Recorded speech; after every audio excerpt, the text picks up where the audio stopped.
Who am I to you?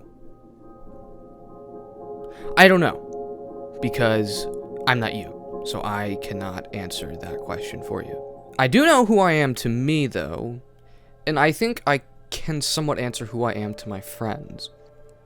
At least in thinking about it casually, I think those would be three separate personae, if that's what you want to call them.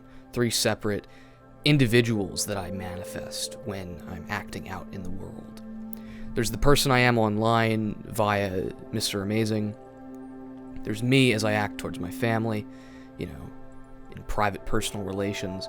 And then there's me as I act towards my friends, which, they're not as private and personal. Now, I think the sum totality of those three personae is me. Like, I am that thing which has the potentiality to act towards my family, my friends, or you guys online.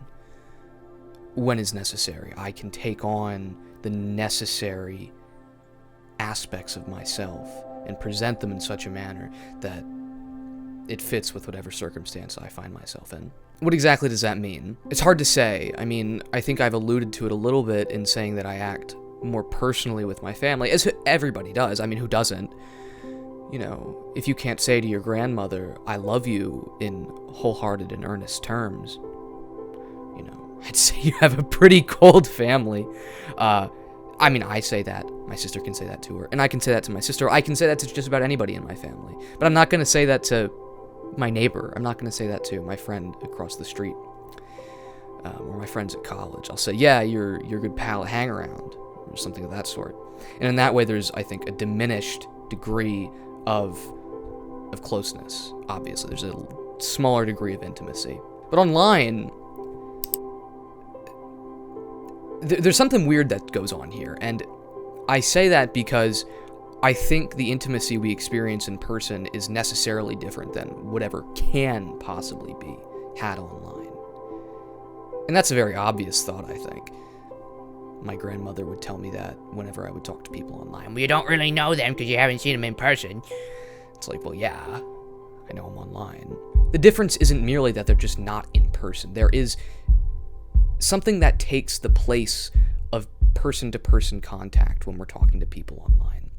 I mean, you're looking at a video right now. You're watching me talk at you. This is not a conversation. There's a power structure here, first and foremost. In person, the power structure is leveled. We can both experience a degree of physical contact. Here, in the space of aphysicality, there is this kind of digital image which has control over you as a viewer. And that's also not new. I think that's about as old as cinema, perhaps even as old as painting. I mean, who would dare say that the Mona Lisa is, as beautiful in person as she was in the painting? No, the painting, as a painting, augments that individual's beauty, her facial features, because Da Vinci, of course, was doing that as he was painting. He wanted her to look good. In the same way, I can edit this video to make the colors look better. I can edit what I'm saying to make everything sound more coherent. There's a spectacle to the whole thing. There is a finalized product that takes shape that you are looking at. And this finalized product, this idea of an object which contains a piece of my personality, necessarily diminishes the amount of organic me that's in it. Instead, you get this synthetic, spectacular me, which is just fake and crap and not real. And it's like, that's everybody online, all the time, everywhere, in every single thing anybody posts. It's on Instagram, it's on Twitter, it's every effing thing on YouTube, and there's no getting around it, because there is this lack of physical space. This is what people have now called the parasocial in popular internet critiques. And I find the prefix para to be a little bit odd because, I mean, when you talk about, like, the paranormal, you're kind of saying the supernatural, the abnormal, the occult, the spiritual, the ghostly, the ghoulish. Something that's beyond or extraneous to what is normal. And I suppose parasocial captures that insofar as we have the image, the spectacle. But there is nothing about that which is beyond social.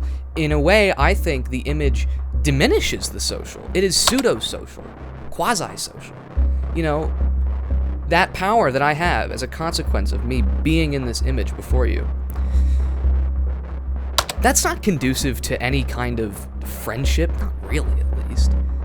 Not unless you had a conversation with me. That would be the only way to access my organic self.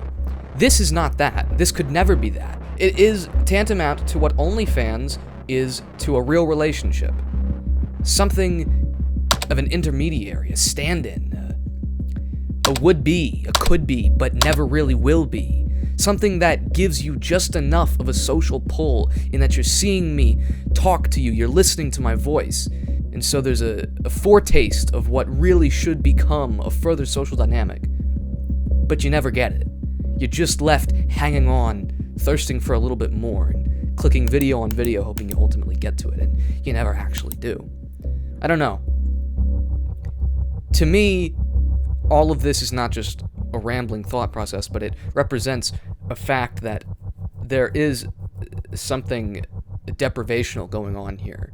Something that is removed from reality. And I have a video planned on my primary channel that's less speculative about this. So I'm not going to go too much into that, but it's just weird to me. It's just weird that nobody talks about it, that we just accept it as normal, that this is not social. This is not real. There's a fakery going on here. There is a bullshit going on here. And everybody just accepts it like it's just another thing. I don't know.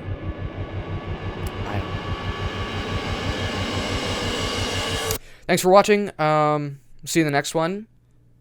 Hope you liked it.